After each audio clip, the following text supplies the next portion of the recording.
matin, nos fils d'actualité ont été inondés par une seule et même triste nouvelle.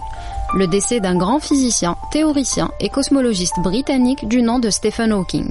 Il est celui qui, au sens propre, avait la tête dans les étoiles. Le cosmos tout entier était son univers. Un univers dont il voulait d'ailleurs percer le secret. Aujourd'hui, il s'en est allé rejoindre Newton et Einstein. À l'heure où je vous parle, ils doivent déjà enchaîner les discussions sur leurs différentes théories.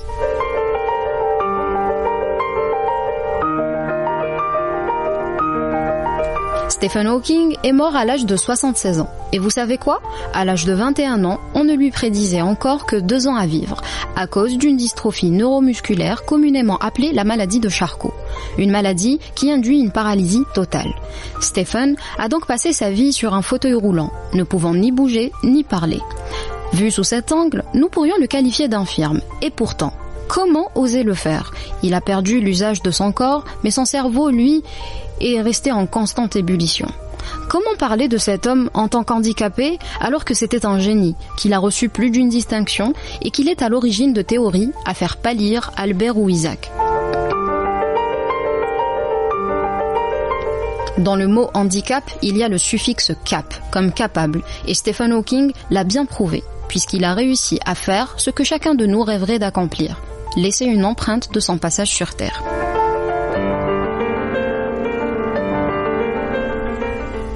Faire le choix de parler de cet homme n'était pas anodin, puisqu'hier était la journée nationale des personnes handicapées. Une partie de la population dont nous ne parlons que trop peu. Souvent négligés, regardés de travers, leurs besoins sont pourtant semblables à ceux du commun des mortels. En quoi le fait de ne pas bouger, de ne pas pouvoir voir ou de ne pas parler rendrait une personne moins humaine qu'une autre ?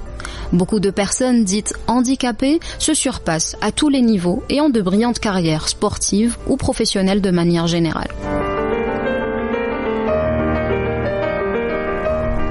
Ces personnes que l'on voudrait disqualifier de la vie sont autour de nous et ne cherchent pas notre pitié, mais demandent simplement à exister. Qu'on pense à eux, qu'on ne leur complique pas la vie quand il s'agit de faire les choses un chouïa différemment. Même si cela n'est pas suffisant, je rends hommage à ces parents qui se battent souvent sans soutien pour que le quotidien de leurs enfants soit plus supportable. Je salue aussi le courage et la force de toutes ces personnes qui subissent des regards blessants et qui savent rester dignes.